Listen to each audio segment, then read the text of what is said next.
Welcome to the Michigan Golfer Bulletin. Join us each week as we explore the people, the places, and the events that shape our great game. Hi, I'm Jenny McCafferty with Michigan Golfer, and we're here with Dave Kendall of Kendall Golf Academy, and you have made it again to the Golf Digest list of best teachers in Michigan. Congratulations. Well, thank you. How about that? How about that? Not the first time. Yeah, well, I'm just one of the older guys, so I've had many more opportunities than some of them, but I'm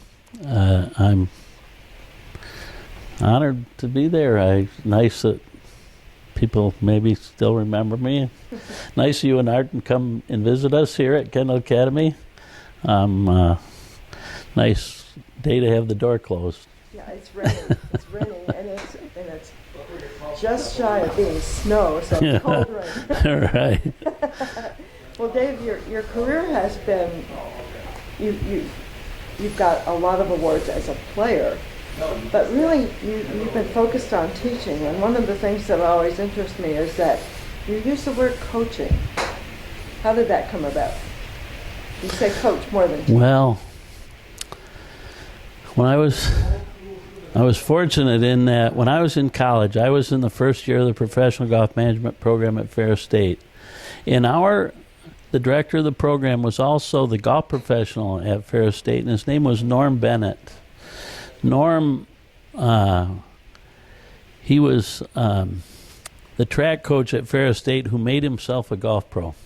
Wow. So he was before Ferris had a golf course. He became, in the summertime, he was the golf professional at a 9-hole club in Big Rapids called Misiola, and he became quite involved in PGA. He was the president of the Western Chapter PGA, and I worked in the pro shop when I was in college at Catke, and there was a young lady shop girl there. Her name was Karen, and we just celebrated our 40th anniversary just a couple of weeks ago. Oh, wow. We left campus on a Tuesday, and we were married that Saturday in Big Rapids, so we've had our lifelong adventure in golf ever since. So anyways, Norm was the golf professional and the director of the program. And Norm, as I watched him work, I got a chance to teach with him some years later. He came, and after he retired, he spent a summer in Cadillac and worked with me there and ran our driving range, and he taught some. But I watched him work, and Norm wasn't a guy who was, I would say, knew the X's and O's of a golf swing. All he could do is make people better by building confidence, by making them believe they could do simple things. And if you do teach simple things and get people to have confidence to understand what they did and that they can do it, it made all the difference in the world in performing on the course. Those players actually look better on the course than they do on the range, where we have some who look better on the range but not as good on the course. And through Norm, I was able to meet a fella named Bill Strasbaugh. And Bill Strasbaugh at the time was thought of, in those days we didn't have big academies and that kind of thing. They were home pros. And a fellow named Bill Strasbaugh was the home pro at Columbia Country Club in Bethesda, Maryland. And he was this kind older guy who said, what I teach, you could fit on a postage stamp. It wasn't volumes. It was simple things. And that he believed in the coaching aspect, which would be, again, building confidence, having simple things that a person could rely on and depend on, and learn to kind of master them. And so Bill Strasbaugh was quite an influence on me in how to I think 25% of the success that somebody has in playing is believing in themselves. Sometimes they believe in their coach. Sometimes they believe in some concept. But when it comes right down to it, they need to believe in themselves. So I'd like to have somebody It's nice when one of your students says, "Thank you, I think you helped me." But I think if I were to do them real services, I don't want them to believe in me. I want them to believe in them. So sometimes we kind of have to trick them into thinking that actually you're responsible for what you did. I didn't hit a shot. I didn't. Maybe gave you some things to think about, but somebody else could have given you that. So you're the one that's the most necessary. And I think it does help them because when it's on the last 9 with a chance to win, they're going to have to figure it out themselves, and they're going to have to learn to handle adversity. They should expect things are not going to go according to the plan, that could happen, and that they shouldn't be alarmed when that happens. They should take it in stride. I tell, what if you were a boxer in a heavyweight title fight? I think you should expect you might get hit. That isn't going to be that easy, because this person's pretty good. And so you should expect that you're going to be challenged, and that you should be kind of planning for it, waiting for it, and that how you handle that, not how I handle that. I'm not there. I can't help you there, is going to determine how you do. And so I think that mattered to me. I won tournaments until I kind of got over the fact that I really don't have to prove anything to anybody else, but to me. I have to believe in myself, and I'm the only one that I have to satisfy, is that I believe I can do it, and I'd like to try. That's such a huge concept in golf, because you may be out on the course with a foursome, but it's always you against yourself. Isn't that the truth? It really isn't the other people. Now, I think if I'm, in tennis, you're kind of dependent, if you're going to practice tennis, that the person, if they can't hit it back to you or you can't hit it back to them, you don't have much of a game. But in golf, really to focus, it is between you and you. And that's what we try and tell them. Don't get distracted by other stuff. Don't, just pay attention. Convince yourself that you can do it. And if you're not doing it, what's not doing it? Isn't everything. There's something, though. There's a reason why things aren't happening, and you have to find it. I think doctors have to do that when they're finding ailments.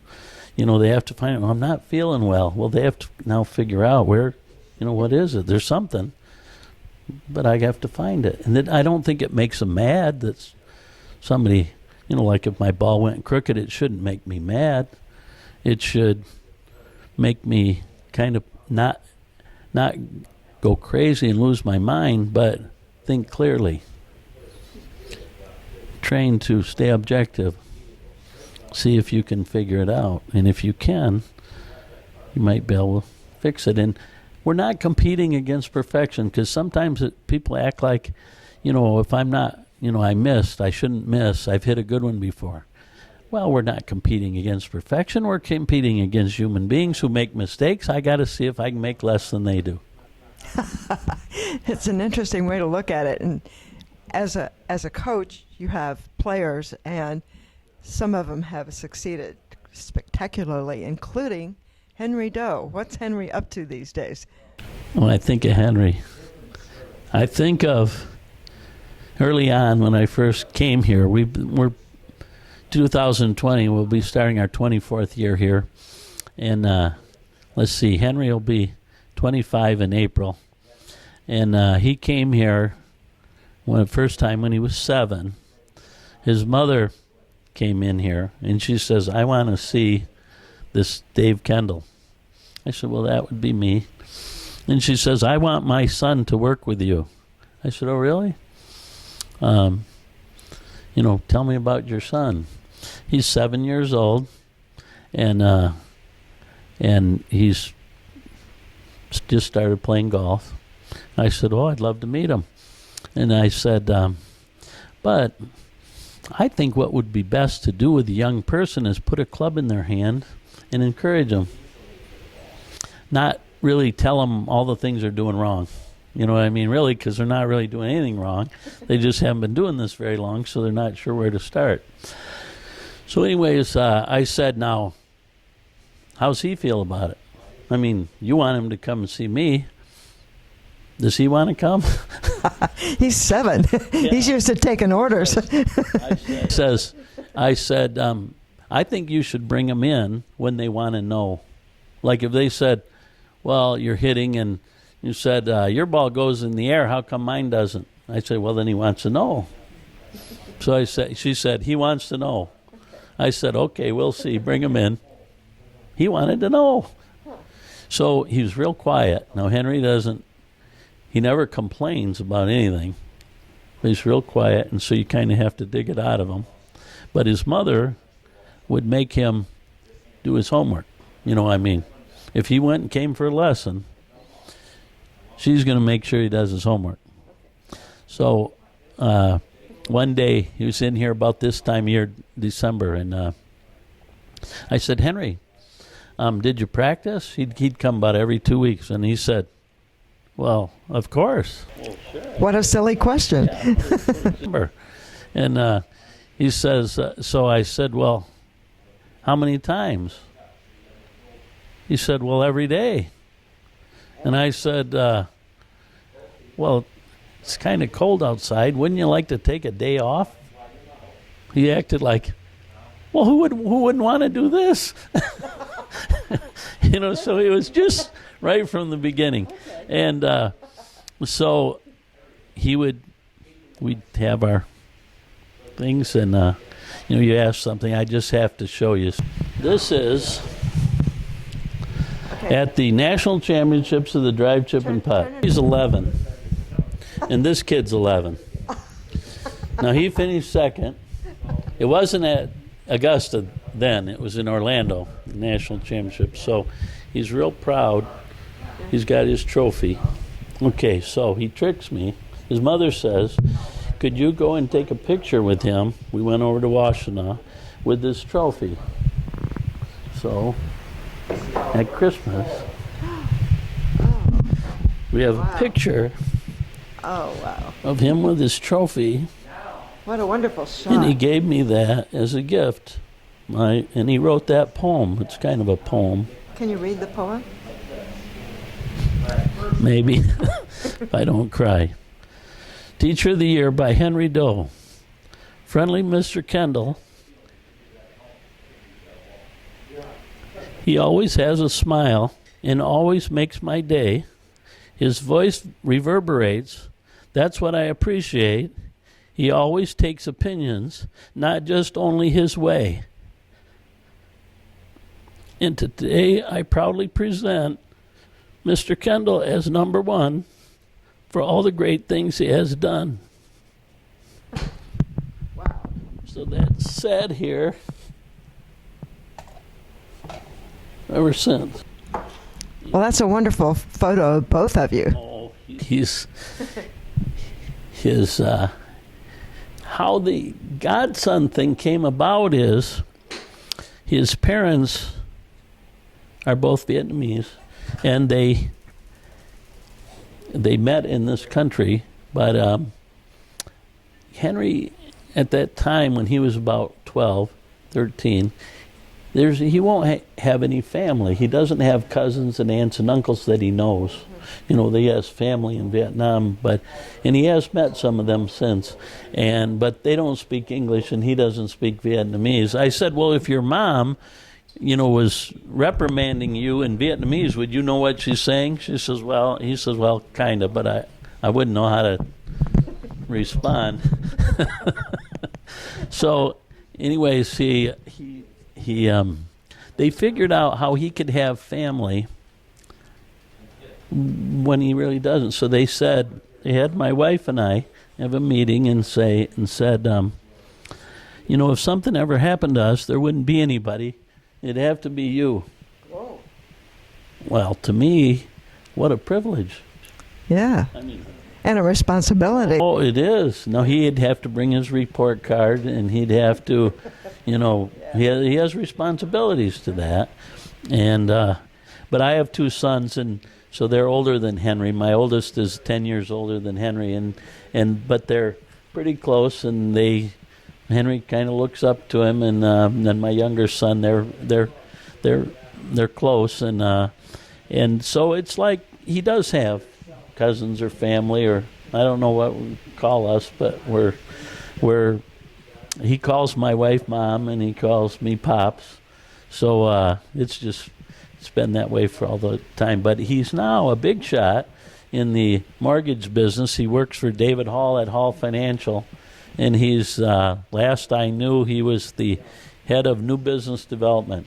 And he says, how about this? He says, I create a lot of business for them, and I make the calls, and how about that little kid who wouldn't say boo, and now he's proud of himself for the fact that, he has these responsibilities. He still loves playing. David is quite a avid golfer, and to see them on the course, the banter back and forth is really something. But he fits golf in as much as he can, but he works mostly 6 days a week from dawn till dusk, and he gets a chance to play mostly on Sundays, or if David gets him to go and play in some tournament with him, then that helps. But it's interesting because that way he kept golf as something fun to do rather than a job. Yeah, and he does, and he works at it. He qualified for the U.S. Amateur last Sunday, which he had never done before. And he got to play at Pinehurst, which is near where he went to school. He went to the University of North Carolina. And so that was a big thrill for him. And so golf's still a big part of his life. He cares a lot about it. He just doesn't do as much of it as he used to.